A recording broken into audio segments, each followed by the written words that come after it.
Hey skiers, it's Bob with SkiEssentials.com. Welcome to our 2025 ski test. Got an exciting new one for you. This is an Armada Declivity X108.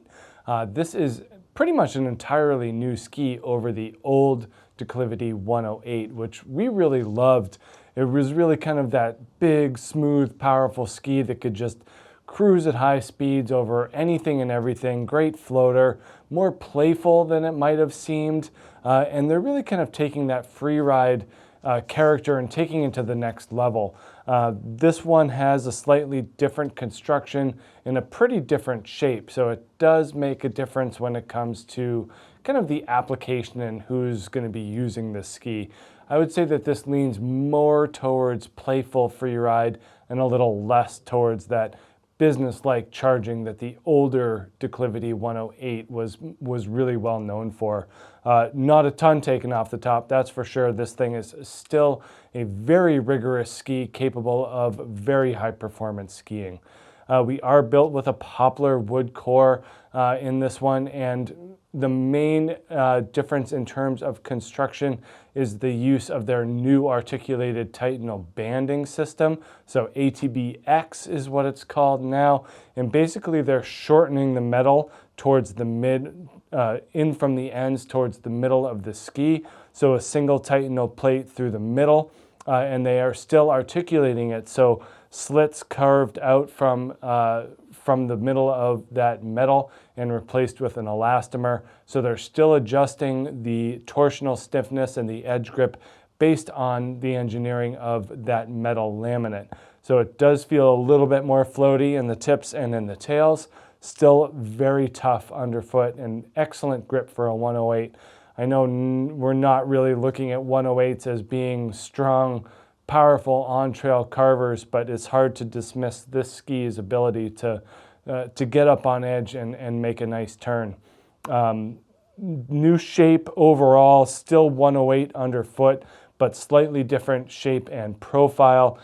This one's got 130, 108, 121, resulting in a 26-meter turn radius here in the 191. I've always really enjoyed this ski in the bigger lengths, and that continues into 2025. I got out on this 191 on a pretty snowy day. I think it was right before Valentine's Day, and we just had a great stretch.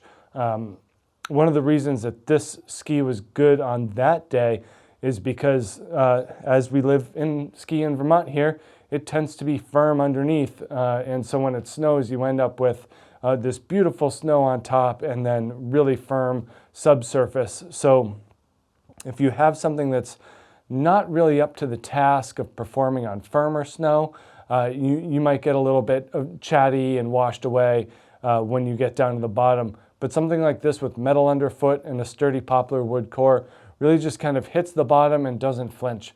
So that's why this is really impressive, is because it can kind of go between that soft snow. When you don't hear it, when you don't feel anything on your feet, it's a great floater. If you happen to hit the bottom and need something to carry you through with confidence, that's where a ski like this really comes in handy. So it works great in both scenarios, which was one of my favorite parts of it.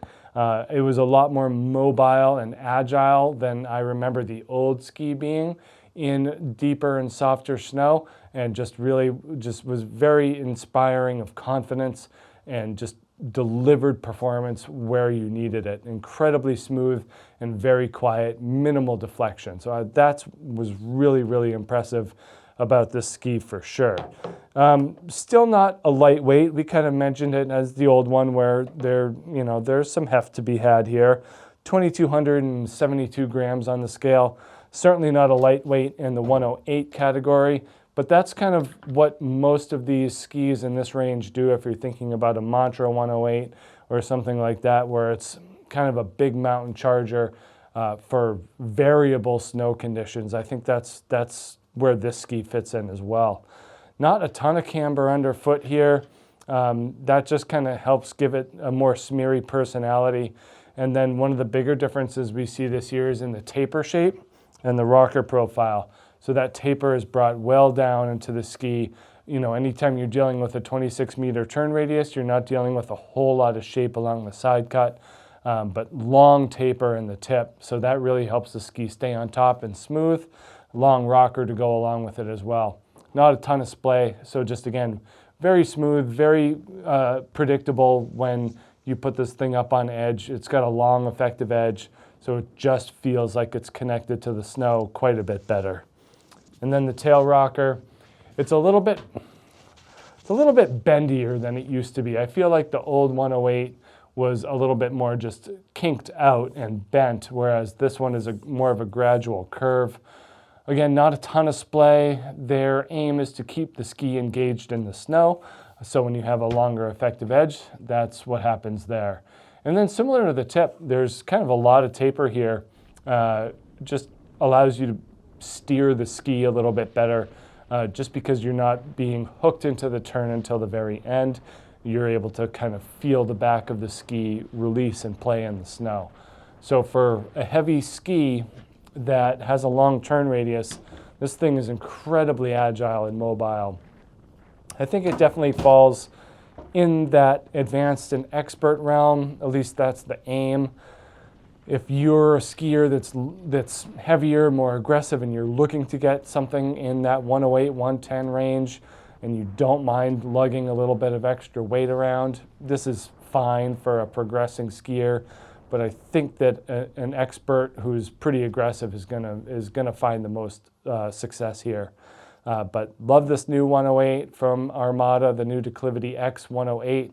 Make sure you check this thing out here at skiessentials.com, and we'll see you out there on the hill. Bye.